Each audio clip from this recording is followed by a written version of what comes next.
자, 우리가 지난 3주 전에 성도의 공동생활 디트리 보네퍼의 책을 가지고 말씀을 나누었고, 오늘 이제 그 후속편으로 말씀을 마무리하게 됩니다.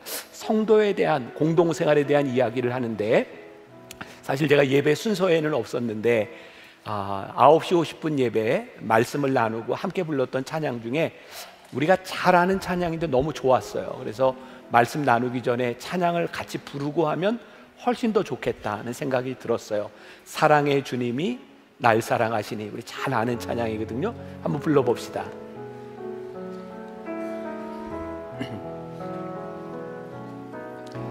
사랑의 주님이 날 사랑하시네. 내 모습 이대로 받으셨네. 사랑의 주님이 날 사랑하듯이 나도 널 사랑하며 섬기리. 우리 한 번 더 사랑의 주님이, 사랑의 주님이 날 사랑하듯이 내 모습 이대로 받으셨네.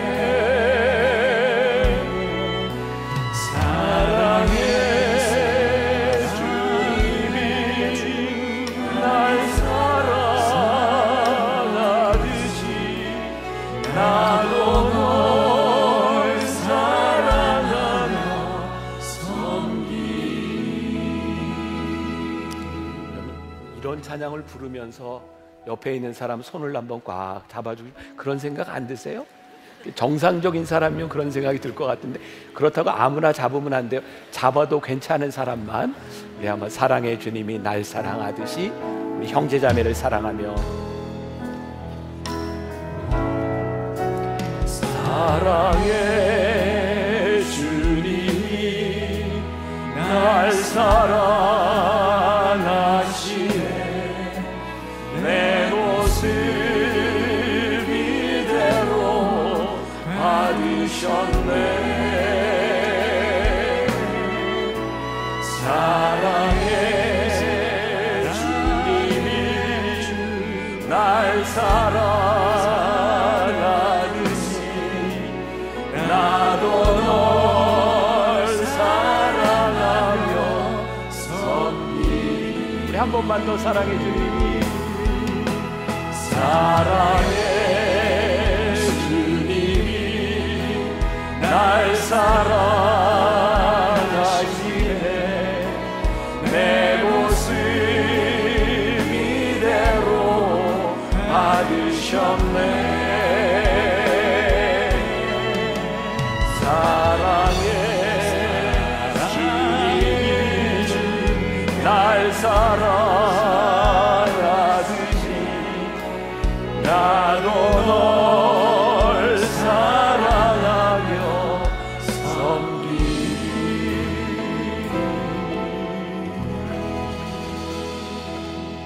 여러분들 찬양하는 모습을 보니까 너무 감정이 메말라 있어요.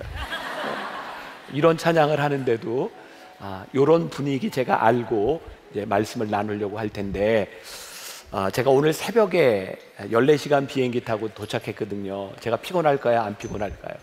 피곤해요. 그리고 이런 날은 제가 설교를 열심히 해야 될까요? 여러분들이 잘 들어야 될까요? 그래요. 여러분들이 잘 들으셔야 돼요. 저도 지금 정신이 지금 없습니다. 자, 오늘 진정한 공동체의 특징, 성도의 공동생활에서 우리들이 이야기를 나누려고 하는데, 이 디트리 보네퍼 기억나시죠? 3주 전에 나누었던 말씀. 굉장히 어려운 책이지만 우리들에게 굉장히 필수적인 좋은 정보를 주는 그런 책이기도 하고, 우리들이 신앙생활을 하는 이런 공동체 안에서 이 책은 우리가 한번 꼭 보았으면 좋겠다, 그런 이야기를 했습니다. 이 공동체라고 하는 것은 그냥 만들어지는 것이 아닙니다. 우리의 노력이 필요하고 어떻게 하면 우리들이 좋은 공동체를 만들 수 있을까를 생각해야 될 것 같아요. 3주 전에 이 책을 이야기하면서 이 책에는 3가지의 중요한 키워드가 있다는 이야기를 했습니다. 개인, 공동체, 그리스도. 공동체는 개인들이 모여서 이루는 공동체인데 우리 교회의 공동체는 어떤 공동체냐면 그리스도를 통해서 상대방을 보는 것이다, 이런 이야기를 했습니다. 기억나세요? 그리고 우리들이 환상을 벌여야 된다는 이야기를 했죠. 어떤 환상?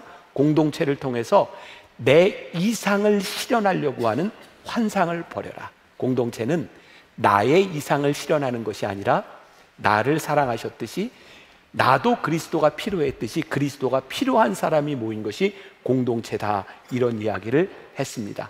기억하시죠? 네. 좀 유튜브로 들어가서 좀 한번 보고 와도 좋을 것 같아요. 오늘 본문 말씀은 야고보서에 기초하고 있는데 초대교회 공동체 안에도 서로 간에 비방이 있었던 것 같아요. 그러니까 우리 공동체에 문제가 있다, 갈등이 있다, 비방이 있다, 전혀 어색한 게 아니에요. 공동체 안에는 이런 요소들이 분명히 있습니다. 그런데 중요한 것은 이런 갈등과 이런 비방과 잘못된 공동체를 우리들이 바꾸어 나갈 수 있는가에 대한 부분이겠죠. 우리들의 오류가 있습니다. 우리는요, 누군가를 지적질하면서 이런 생각을 하죠. 나는 분별하거나 나는 판단하는 사람이야. 우리는 스스로 분별한다고 생각하지만 그 분별이 누군가에게 지적이 될 수도 있는 거죠. 오늘 본문 말씀에 아주 중요한 부분이 나와 있어요. 야고보서 4장 11절 후반부에 이런 말씀이죠. 내가 만일 율법을 판단하면 율법의 준행자가 아니요 재판관이로다. 그러면서 12절에 입법자와 재판관은 오직 한 분이시니 능히 구원하기도 하시며 멸하기도 하시느니라. 너는 누구이기에 이웃을 판단하느냐. 우리들에게 중요한 것은 우리들 스스로가 율법을 준행하는 사람이 되어야 되는 것이지 율법의 기준을 가지고 누군가를 판단하는 사람이 되지 말아라 라고 하는 이야기예요. 저는 설교자로 여기 서 있습니다. 저는 여러분들에게 여러 가지 이야기를 하고 때로는 분별과 판단 혹은 지적을 하기도 합니다. 제가 오늘 말씀을 준비하면서 이 말씀은 저에게 참 힘든 말씀이다. 왜냐하면 저는 누군가에게 자꾸 이야기를 하다 보니까 이 말씀이 나를 향해 있는 것으로 듣기가 참 힘들다는 생각이 들었어요. 오늘 저와 여러분들이 이 말씀 속에서 깨닫고 우리들이 행해야 되는 것이 뭐냐면 이 말씀이 나에게 적용돼야 된다는 거예요. 내가 혹시 누군가를 지적질하고 있지는 않은가, 내가 누군가를 판단하고 있지 않은가, 요 물음을 가지고 우리들이 말씀 속으로 들어가자는 거예요. 공동체 안에서 이 판단의 영역을 하나님께 맡긴다면 얼마나 좋은 공동체가 될까. 또 우리들이 공동체 안에서 누군가를 이렇게 혹시 이제 지적하고 누군가에 대해서 판단하거나 이야기를 할 때 그런 경우가 있죠. 분명히 저 사람이 나에게 이렇게 지적을 하는데 그게 괜찮아, 그게 사랑으로 들릴 때도 있어요. 그런가 하면 어떻게 좋은 말로 포장을 해도 그것이 굉장히 기분 나쁘게 들릴 때도 있는 거죠. 제가 요번에 이렇게 이제 집회를, 이렇게 캐나다하고 미국에 집회를 하면서 미국에 있는 제 손녀딸을 만났을까요? 안 만났을까요? 만났어요. 이제 오랜만에 만나고, 이제 아이들이 이제 조금 이제 큰 거죠. 이제 큰 애가 이제 4살인데, 이 아이들이 이제 막 이제 영어를 이제 배울 때예요. 제가 가서 아이들 이렇게 동화책을 이렇게 보면서 동물들을 하나하나 이건 뭐야, 이건 뭐야, 이렇게 얘기를 해주는데, 제가 코알라라는 게 있죠, 코알라. 제가 이거는 코알라야 그랬더니 4살 된 제 손녀딸이 No! 코알라. 그리고 저에게 알려주는 거예요. 제가 그 손녀딸한테 지적을 당해요. 제 기분이 어땠을까요? 괜찮아요. 왜? 사랑의 관계 속에 있기 때문에 그렇게 문제가 되지 않는 거예요. 우리 공동체 안에서 누군가의 지적이 우리들의 마음을 나쁘게 하다면 그게 뭐예요? 사랑이 없다는 증거일 수 있는 거죠. 누군가의 마음을 아프게 하고 있다면 우리는 분별이라고 이야기하지만 우리는 무섭게 지적하고 있는 것은 아닌가 생각해 보라는 거예요. 제가 설교문을 우리 묵상팀에게 주고 제가 피드백을 받는데 묵상팀에서 이 부분에서 이런 이야기를 했어요. 이혼 숙녀 캠프라는 프로그램이 있대요. 저는 한 번도 본 적이 없는데 이 프로그램에 보면 갈등을 겪고 있는 부부의 이야기들이 나오는데 하나같이 동일하다는 거예요. 상대방에 대하여 책임을 묻고 있더라는 거예요. 여러분 캐톨릭의 성당에 보면 미사에, 저는 미사에 참석을 안 해봤으니까 모르지만 미사 가운데 내 탓이요 하는 부분이 있다 그래요. 물론 우리들의 인생의 모든 문제가 나에게만 있는 것은 아닙니다. 그러나 좋은 공동체를 이루기 위해서 나를 돌아보는 것은 굉장히 중요한 일일 것 같아요. 이 책에서 이야기하고 있는 건강한 공동체를 위하여 이야기하는 부분이 있는데요. 자, 저는 이걸 이렇게 표현을 했어요. 따로 또 같이. 건강한 공동체를 이루기 위해서 홀로섬과 공동체를 이루는 것은 굉장히 중요하다. 잠깐 이 책에 나오는 글을 듣고 이어가겠습니다. 그리스도인 공동체는 정신 요양소가 아닙니다. 자기 도피의 길로 공동체를 찾는 사람은 공동체를 잡담이나 하고 기분을 전환하는 곳으로 왜곡시켜버리고 맙니다. 그 사람은 공동체를 찾은 것이 아니라 잠시 고독을 잊게 해주지만 나중에는 더욱 치명적인 고독감을 안겨줄 뿐인 환각 상태를 찾은 것입니다. 이러한 방식으로 치유를 시도한 결과는 말씀과 모든 참된 체험을 해체하고 종국에는 체념하며 영적인 죽음에 이르게 되는 것입니다. 홀로 있을 수 없는 사람은 공동체를 주의해야 합니다. 이런 사람은 자기 자신과 공동체에 해를 끼칠 뿐입니다. 제가 처음 이 말씀을 나눌 때도 이 책에 대해서 얘기할 때도 언급했지만 독일 사람의 글이 조금 어렵습니다. 번역상의 문제도 있고 여러분들이 확 와닿는지 모르겠어요. 이 책에서 두 종류의 사람을 이야기합니다. 한 종류는 혼자 있는 것을 견딜 수 없는 사람, 그거 건강하지 못한 그런 증거라고 이야기하는 거예요. 우리 주변에 보면 그런 사람이 있어요. 혹시 여러분들이 그런지 모르겠어요. 혼자 있는 것보다 그게 너무 힘들어서 자꾸 모임을 찾아가는 거죠. 그 모임에서 함께 있고 모임에서 위로를 받고 뭔가 이야기를 해야 자기의 존재감을 느끼는 거죠. 이게 악한 것이거나 잘못된 것은 아닌데 혼자 있는 것을 견디지 못하는 사람이 공동체만을 찾아간다면 마치 그것은 환각과 같은 것이다 라고 이야기를 합니다. 이유가 뭐냐? 하나님께서 우리를 부르실 때는 공동체로 부르실 때도 있지만 우리를 홀로 부르신다. 결국 하나님의 부르심 앞에 우리들이 설 때는 홀로 서서 그 부르심 앞에 응답해야 되는데 홀로 서는 것이 힘든 사람은 하나님의 부르심 앞에 설 수 없다. 또 하나, 우리는 모두 죽게 될 터인데 이 죽음은 하나님 앞에 홀로 서는 죽음이라는 거예요. 결국 우리는 외롭게 이 죽음을 맞이해야 되는데 이 외로움 앞에 설 수 없는 사람은 건강한 사람이 아니라는 거죠. 이 말씀에 누가 해당될지 모르겠어요. 여러분들 중에는 어떤 사람인지 모르겠지만 하나님 앞에서 홀로 설 수 있는 사람이라야 올바른 공동체를 만들어 갈 수 있다. 디트리 보네퍼는 이런 얘기를 합니다. 여러분이 홀로 있기를 원치 않는다면 여러분은 여러분들을 향한 그리스도의 부르심을 거절하는 것입니다. 하나님이 우리를 소명자로 부르실 때 그것은 홀로 우리를 부르시는 부르심일 때가 있는 거예요. 나 자신에 대해 그리스도의 부르심, 그것이 홀로 스스로 있는 우리들의 부르심이고 그것을 순종해야 되는 것이라면, 우리들이 홀로 서지 못해서 자꾸 공동체를 찾아가서 위안을 받으려고만 한다면 우리들은 성숙한 사람이 아닌 거죠. 성숙의 증거는 홀로 설 수 있을 때 이루어지는 거예요. 저는 예전에 벌써 몇십 년 지났죠. 서정윤 시인의 홀로서기, 그 시를 너무 좋아했어요. 연작시로 되어 있는데 그 중에 제가 2편과 7편만 여러분들에게 읽어드릴 텐데 저에게 너무 좋았던 이 홀로서기라는 시를 좀 읽어드릴게요.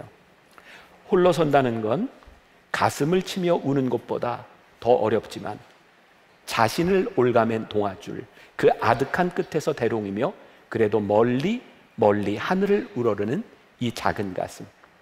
누군가를 열심히 갈구해도 아무도 나의 가슴을 채워줄 수 없고 결국은 홀로 살아간다는 걸 한겨울의 눈발처럼 만났을 때 나는 또 다시 쓰러져 있었다. 죽음이 인생의 종말이 아니기에 이 추한 모습을 보이면서도 살아있다. 나의 얼굴에 대해 내가 책임질 수 있을 때까지 홀로임을 느껴야 했다. 그리고 어딘가에서 홀로 서고 있을 그 누군가를 위해 촛불을 들자. 허전한 가슴을 메울 수는 없지만 이것이다 하며 살아가고 싶다. 누구보다도 열심히 사랑을 하자. 이 연작시에 보면 그런 내용, 또 그런 해설들을 하고 있는 걸 보게 돼요. 홀로 선다는 건 참 두려운 일이지만 홀로선 둘이 만났을 때 진정한 만남이 이루어지는 것이다. 때로 우리들이 홀로 선다는 것은 눈발 가운데 홀로 서 있는 아픔과 외로움일 때도 있어요. 그러나 홀로 설 수 있는 사람이 만났을 때 진정한 만남이 이루어진다라고 말하죠. 또 하나의 문제는 혼자 있는 것만을 좋아하는 사람, 그것도 문제다. 이 책 125페이지에 이런 내용이 나와요. 여러분은 교회 안에서 부르심을 받았습니다. 죽음의 순간에도, 그리고 심판의 날에도 여러분은 오직 예수 그리스도의 우주적인 교회의 한 지체로서 존재하는 것입니다. 내가 죽을 상황에 처해 있을지라도 나는 사망 속에 홀로 있는 것이 아니며 내가 고난을 당할 때 교회도 나와 함께 고난을 겪는다. 홀로 있기를 원하는 사람들은 어떤 사람일까요? 내가 공동체에 소속되는 게 유익이 되지 않는다고 생각하죠. 나는 거기에 안 들어가. 또 어떤 경우는 나는 저 사람은 싫어, 그래서 공동체에 들어가지 않으려고 하죠. 혹은 저 공동체는 나에게 익숙하지 않아, 그래서 공동체에 속하지 않으려고 하는 경향들이 있습니다. 홀로 있으려고 하는 사람들의 마음속에는 굉장히 이기적인 마음들이 있습니다. 그런데 오늘 이 디트리 보네퍼가 우리들에게 이야기하는 교회 공동체는 우리가 홀로 서는 것이 중요하고, 혹시 내가 홀로 서는 것을 원한다고 할지라도 우리는 이 공동체 안에서 우리의 죽음의 순간까지도 그리스도가 우리와 함께 하신다고 하는 것을 우리들이 깨달을 때 우리 공동체가 어떤 공동체인지를 깨닫게 된다는 거예요. 그래서 건강한 공동체가 되기 위해서는 홀로 서는 것과 그리고 성도의 교제, 이 사이의 밸런스를 잘 맞추어야 한다. 조금 더 글을 읽고 제가 이어갈게요. 우리는 성도의 교제 안에 거할 때만 홀로 있을 수 있으며, 홀로 있을 수 있는 사람만이 성도의 교제를 이루며 살아갈 수 있습니다. 이 둘은 결코 분리될 수 없습니다. 오직 성도의 교제 안에서 우리는 진정으로 홀로 있는 법을 배우며, 홀로 있음을 통해서만 우리는 진정으로 성도의 교제 속에 거하는 법을 배울 수 있습니다. 어느 하나가 다른 하나에 선행하는 것이 아니라 양자는 예수 그리스도의 부르심과 함께 동시에 시작됩니다. 쉽게 말하면 이런 것 같아요. 하나님의 부르심 앞에 홀로 선 나, 그리고 또 하나님 앞에 부르심을 받은 건강한 홀로 선 나, 그리고 우리가 함께 공동체를 이루게 될 때 이 공동체는 건강한 공동체를 이루게 되는 거죠. 우리 묵상팀에서 저에게 이걸 분별이라고 해야 되나 지적질이라고 해야 되나, 묵상팀에서 저에게 이런 글을 올려서, 목사님, 지금 이렇게 이야기하는 것은 어떤 사람에게는 굉장히 힘들 수 있습니다. 어떤 사람, 여기 오늘 예배드리는 누군가는 너무 아프고 힘들고 혼자 있는 게 버거워서 교회 공동체를 찾아왔는데 그게 환각이라니요, 홀로 서야 된다고 말을 한다면 그 사람들에게는 이게 얼마나 아픈 일이겠습니까? 그러니까 홀로 선다고 하는 것은 어쩌면 모든 사람들에게 해당하는 것이 아니라 어쩌면 어떤 인도자들, 리더들에게 해당하는 것이 아닐까요? 라는 그런 글을 올려줬어요. 맞아요. 지금 여러분들 가운데는 홀로 있는 게 너무 버거운 사람이 공동체를 찾아왔을 수도 있어요. 그러나 끝까지 우리들이 공동체에 속하여 홀로섬을 잃어버린다면 우리는 건강한 사람이 되지 않는 거죠. 완전함이라고 하는 건 존재하지 않습니다. 그러나 우리들이 노력해야 되는 것이 있는 거예요. 내가 주님 앞에서 부르심 앞에 홀로 설 수 있는 나, 외로운 나, 이 외로움 가운데서 주님을 마주보게 될 때에 마주 선 사람들이 함께 공동체를 이루어가는 거죠. 제가 이번에 캐나다에서 집회를 마치고 다 마친 다음에 마지막 저녁에 장로교에서는 당회원이라고 하는데 장로님들과 함께 식사를 했어요. 아마 그분들 중에 몇 분이 이렇게 우리 교회 예배를 드리는 분이니까 지금 듣고 있을지도 몰라요. 너무 힘들었어요. 밥을 먹는데 아무도 말을 안 해요. 그래서 물어봤어요. 성격 유형이 어떻게 되냐고. 다 아이예요. 아무도 말을 하지 않는 거예요. 이게 저희 교회 같았으면, 저희 장로님 같으면 제가 말도 시키고 하겠지만 아무도 말을 하지 않는 거예요. 그때 한 아이 장로님이 이야기를 꺼냈어요. 아무도 반응을 안 해요. 그분이 또 이렇게 얘기하는 거예요. 제가요, 노력하지만 늘 제가 말해도 아무 반응이 없어요. 근데 그게 나쁜 게 아니에요. 지금 그분들의 성향이 그런 거예요. 그리고 어떤 사람은 노력을 하고 있는 거예요. 우리들의 성품, 우리들의 모습이 다 같지 않습니다. 누군가 어울리는 것이 쉬운 사람이 있고 그렇지 않은 사람도 있습니다. 근데 성숙함은요, 이 단계들을 뛰어넘는 노력이 필요한 거예요. 여러분들이 생각할 때 제 성격은 I일까요? E일까요? 네? E라고 다 이야기를 하는데 저는 제가 생각할 때 본래 E 성향은 아닌 것 같아요. 제가 목사이기 때문에 설교를 해야 되기 때문에 이 성향을 자꾸 드러내지만 제 속에는 I 성향이 참 많습니다. 예를 들어서 제가 어떤 곳에 이렇게 집회를 설교를 하러 갔는데 목회자가 저에게 이런 질문을 합니다. 목사님, 요 낮 시간을 어떻게 보내실래요? 그러면 저는 늘 이렇게 대답합니다. 저를 조용한 카페에 데려다 주세요. 그리고 가능하면 호수나 강가가 있으면 더욱 좋습니다. 그리고 몇 시간 후에 저를 찾으러 오세요. 데리러 오세요. 저는 혼자 있는 시간이 너무 즐거운 사람이에요. 혼자 책을 보고 혼자 커피를 마시면서 강을 이렇게 바라보면 너무 좋아요. 근데 목사이기 때문에 이렇게 사는 거예요. 우리의 인생이 그래요. 성숙함이라고 하는 것은 우리들에게 주어진 대로만 사는 것이 아니라 좋은 공동체를 만들기 위해서 우리들이 어떤 노력을 하고 살아가는가. 근데 오늘 이 책에 굉장히 중요한 것이 하나 나오는데 이런 질문을 던집니다. 공동체가 무너지는 모습을 본 적이 있는가?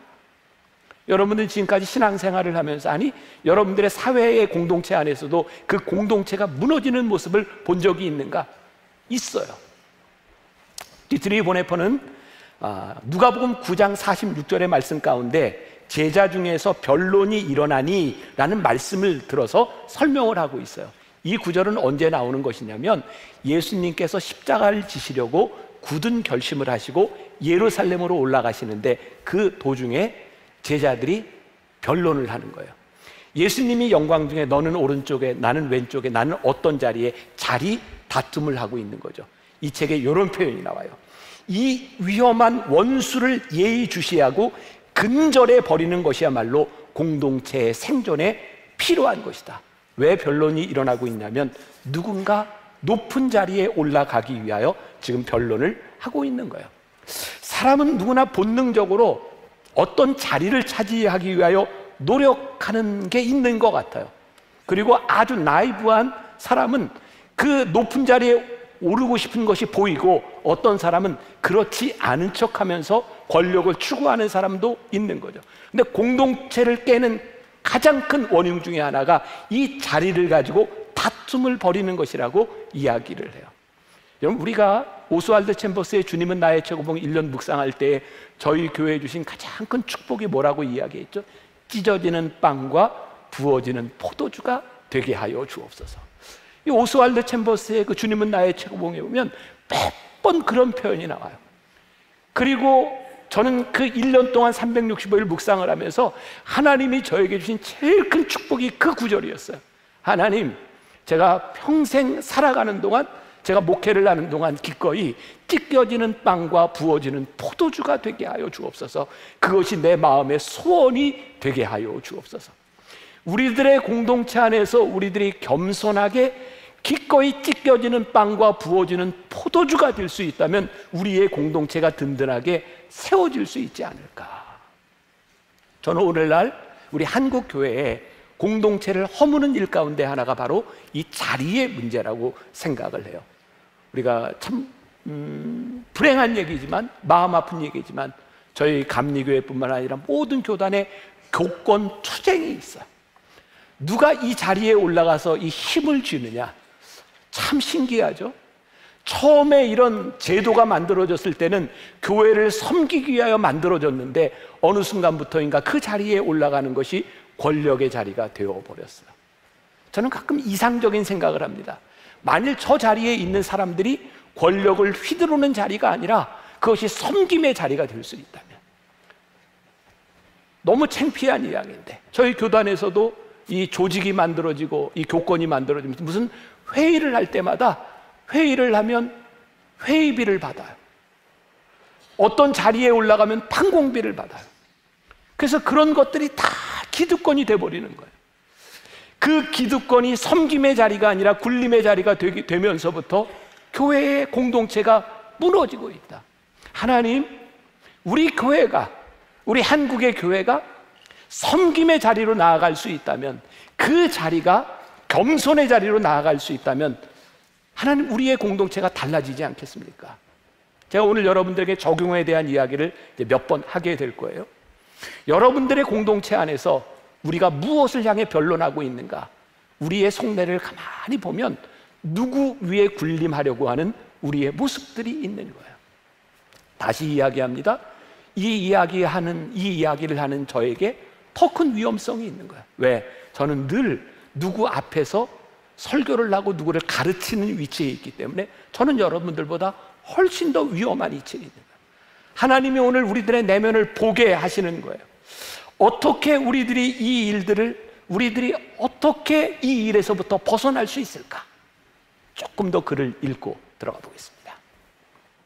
다른 사람에 대한 은밀한 말은 허락되어서는 안 됩니다. 그 말이 외관상 호의적이며 도움을 주려는 것처럼 보일지라도 마찬가지입니다. 왜냐하면 형제를 미워하는 영은 형제에게 해를 입히고자 하는 마음을 가질 때마다 이런 가면을 쓰고 숨어 들어오기 때문입니다. 형제들아, 서로 비방하지 말라. 형제를 비방하는 자나 형제를 판단하는 자는 곧 율법을 비방하고 율법을 판단하는 것이라. 내가 만일 율법을 판단하면 율법의 준행자가 아니요 재판관이로다. 입법자와 재판관은 오직 한 분이시니 능히 구원하기도 하시며 멸하기도 하시느니라. 너는 누구이기에 이웃을 판단하느냐? 이 부분은 제가 설명하지 않아도 여러분들에게 다 이해가 되었을 것 같아요. 우리 공동체에 우리 형제와 자매를 주신 이유는 누구를 판단하라고 우리들에게 형제 자매로 주신 것이 아니다. 누구 위에 군림하도록 그들을 지배하도록 우리들에게 형제 자매를 주신 것이 아니다. 그 형제 너머에 있는 하나님의 형상을 바라보도록 하나님이 어떤 분이신지를 깨달을 수 있도록 우리들에게 형제와 자매를 주셨다. 오늘 우리가 이 부분에 대해서 명확히 할 수 있다면 오늘 여러분들이 이 예배를 마치고 여러분들이 흩어지는 가정과 혹시 여러분들의 나무 모임과 여러분들의 공동체 안에서 우리들이 보아야 되는 것이 무엇인지가 분명하다면 우리의 공동체가 건강해질 수 있을 것이다.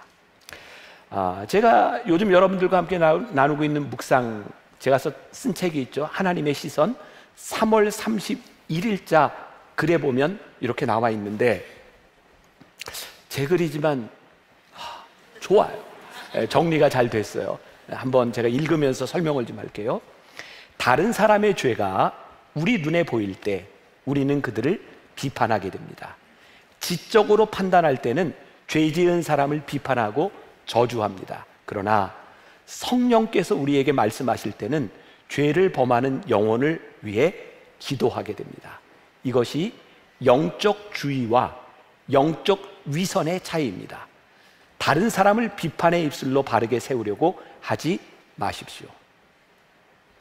누군가의 죄가 눈에 들어올 때, 누군가를 비판하고 저주할 때 그것은 성령께서 우리들에게 하시는 일이 아니다. 조금 더 들어보세요. 주님이 여러 가지를 보여주시는 목적은 우리로 하여금 하나님 앞에서 다른 영혼의 짐을 지게 하시고 그들을 향해 그리스도의 마음을 갖게 하기 위함입니다. 저는 이것을 거룩한 불만족 그리고 거룩한 사명이라고 표현하고 싶어요. 누군가의 영혼에 보이는 누군가의 모습이 그것이 보여질 때 그것이 우리들에게 영혼의 짐이 되고 우리들에게 사명이 되기 시작할 때 조금 더 들어보세요. 다른 영혼에 대한 민감성은 죄 지은 영혼의 생명을 우리에게 맡겨주시는 것입니다. 영적 민감성을 가지면 주님의 탄식을 보게 되고 그 탄식이 우리 마음에 들어올 때 주님과 하나가 됩니다. 적용입니다.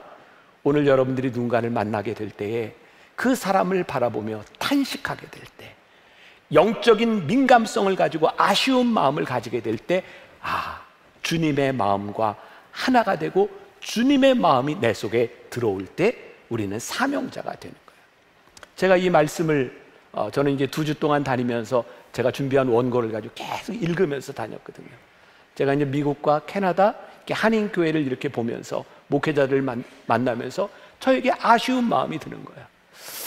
저 젊은 목회자들 앞으로 한국교회를 책임져야 될 그 목회자들인데 그런 아쉬움. 근데 제가 이 부분을 읽을 때 하나님이 저에게 주시는 그 아쉬움이 사명이구나. 하나님께서 우리 교회를 통하여 앞으로 다음 세대를 이뤄갈 그 목회자들을 통하여 일하실 것들에 대한 사명을 우리들에게 주시는구나. 또 좀 들어보세요. 주의하면 하나님의 마음을 알지만 위선은 하나님의 마음을 아프게 합니다. 나 때문에 아프셨을 하나님의 마음에 감격했는데 이제는 누군가를 향한 하나님의 아픈 마음이 느껴지니 기도하지 않을 수 없습니다. 영적으로 민감한 사람들이 느끼는 아픔은 모두에게 축복입니다. 비방하거나 지적질하는 것이 아니라 우리 형제자매를 바라보며 내 마음에 아픔이 느껴질 때, 하나님의 아픔이 내 안에 들어올 때 그것이 우리 공동체에게 축복입니다. 너무 멋진 거예요. 우리들에게 들어오는 것들이 단순히 비판으로 끝나는 것이 아니라 그것이 우리들에게 축복이 되는 것. 이 책에 보면 또 이런 질문이 있어요. 섬기는 마음은 어디에서 비롯되는 것일까? 우리가 섬기는 이 마음 어디에서 비롯되는 것일까? 하나님의 은혜와 긍휼을 체험한 사람이라면 당연히 섬기고자 하는 마음이 들 것이고, 하나님이 우리들에게 긍휼과 은혜를 베풀어 주셨던 그 자리는 생각해 보니까 우리들이 저 낮은 자리에 있을 때 하나님께서 우리에게 긍휼을 베풀어 주셨어요. 그것을 알 때 우리를 찾아내신 그 자리가 가장 낮은 자리임을 우리들이 알 때 바로 우리가 서 있는 그곳이 낮은 곳이기 때문에 우리는 그곳에서 형제와 자매를 바라보게 되는 거예요. 우리 교회 공동체가 그렇게 될 수 있다면, 우리의 공동체가 그렇게 될 수 있다면 너무 멋지지 않을까요? 나를 부르신 그 자리에서. 토마스 아켄피스의 그리스도를 본받아 기억나세요? 우리 초반부에 나누었던 책입니다. 거기에 이런 내용이 있어요. 여러분이 다른 모든 사람보다 작은 자임을 깊이 느끼지 못한다면 성화의 역사에서 한 걸음 전진했으리라 생각하지 마십시오. 우리가 우리의 형제 자매 앞에서 내가 작은 자입니다 라고 느끼기 시작할 때 우리의 성화가 시작이 되는 거예요.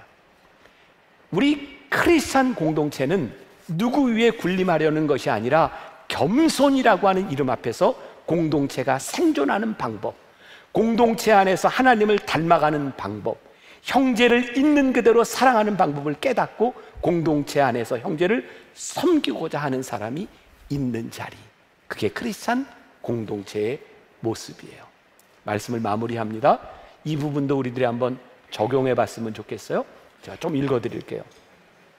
공동체 안에서 한 사람이 다른 사람에게 빚지고 있는 첫 번째 섬김은 다른 사람들의 말을 들어주는 것입니다. 하나님에 대한 사랑이 그분의 말씀을 듣는 데부터 시작되듯이 형제에 대한 사랑도 형제의 말에 귀를 기울여 듣는 것을 배우는 데서 시작됩니다. 멋진 참된 공동체의 모습은 뭐라고요? 하나님께서 우리의 말을 들어주셨듯이 우리도 형제자매의 말을 듣는 데서부터 시작되는 것입니다. 여러분, 오늘 여러분들이 이 예배를 마치고 흩어졌을 때에 이 말씀을 기억하면서 내가 말을 많이 하기보다 오늘 들어주세요. 하나님께서 내 소리를 들어주셨듯이 내가 형제자매의 소리를 듣겠습니다. 제가 얼마 전에 우리 교회 연세 많은 분들하고 식사를 하면서 대화를 나누게 됐어요. 정말 이렇게 대화가 오고 가는데요, 제가 가만히 들어보니까 각자 자기 얘기를 해요. 근데 대화가 돼요. 이분은 이 얘기하고 이분은 이 이야기하고. 근데 소통은 안 돼요. 우리가 귀를 기울이지 않으면 대화가 되지 않고, 대화가 되지 않으면 참된 공동체를 만들 수 없는 거예요. 저는 가끔 이렇게 이제 정치인들을 만나게 될 그런 기회들이 있어요. 이건 제 판단이에요. 뭐 때로는 이렇게 뭐 대통령의 자리에 나가려는 분도 있고, 뭐 이제 도지사에 나가려는 분들도 있고, 그러면 이것도 이제 제 판단일 것 같은데, 만났을 때 자기 얘기만 계속 하는 사람을 보면 저분은 그 자리에 있으면 안 되겠다, 그런 생각이 들기도 하고, 어떤 분들은 참 하고 싶은 이야기가 많을 텐데 누구의 이야기를 들어주는 분이 있어요. 저분은 꼭 지도자가 됐으면 좋겠다 생각할 때가 많이 있어요. 하나님이 우리들에게 당신의 귀를 빌려주셨듯이 우리도 형제 자매에게 우리의 귀를 내어줄 수 있다면, 그러므로 우리가 형제에게 귀를 기울여 듣는 법을 배우면 우리가 형제에게 행하는 그 일이 바로 하나님의 역사가 되는 것입니다. 그리스도인들, 특히 설교자들은 다른 사람들과 함께 있을 때면 언제나 그들에게 무언가를 제공해야 한다고 여기며 그것이 그들이 할 수 있는 유일한 섬김이라고 생각하는 경향이 있습니다. 그들은 귀를 기울여 듣는 것이 말하는 것보다 더 큰 섬김이 될 수 있음을 잊고 있습니다. 귀 기울이는 섬김, 적극적인 도움의 섬김, 다른 사람의 짐을 짊어지는 섬김이 신실하게 행해질 때 궁극적인 것이자 최고의 것, 즉 하나님의 말씀으로 섬기는 일이 이루어질 수 있습니다. 오늘 이 말씀 적용해 봅시다. 여러분들이 속한 공동체에서 겸손의 자리에서 우리를 부르신 가장 낮은 자리에서 우리를 부르신 그 부르신 가운데서 형제자매를 바라볼 수 있기를, 그리고 오늘 하루는 어떤 모임에 가든지 여러분들이 귀를 빌려줄 수 있는, 귀 기울이는 섬김이 있을 때 하나님이 어떻게 우리의 공동체를 만들어 가시는가, 그걸 우리들이 느낄 수 있다면 오늘 우리는 성공한 사람들이다. 세상적인 성공이 아니라 하나님이 우리를 이끄시는 그 자리에 있는 성공을 경험하게 될 것이다. 오늘 여러분들의 삶에서 멋진 공동체를 만들어 가시기를 주님의 이름으로 간절히 축원합니다. 우리 같이 부르고 싶은 찬양이 있습니다. 주 안에 우리 나나 모습은 달라도, 가사를 생각하며 한번 불러봅시다. 하나님, 우리들 주변에 형제와 자매를 주신 것이 우리의 인생의 큰 축복이기를 간절히 원합니다. 하나님 앞에 우리들이 홀로 서는 것, 사명자로 홀로 서는 것, 홀로선 우리가 함께 공동체를 이루는 것, 하나님의 마음으로 영적 민감성을 가지고 우리 형제자매의 아픔을 볼 수 있는 것, 그것이 축복임을 믿습니다. 우리들이 살아가는, 우리들이 만나는 그 공동체 안에 복된 만남을 이루어가게 하여 주옵소서. 지금은 우리 주 예수 그리스도의 은혜와 하나님 아버지의 무한하신 사랑과 성령의 인도하심이 형제 자매로 만나 복되고 아름다운 공동체를 만들어가기를 소원하며 믿음으로 담대히 나아가는 당신의 사랑하는 모든 백성들 위해 지금부터 영원까지 함께 하시기를 간절히 축원하옵나이다. 아멘.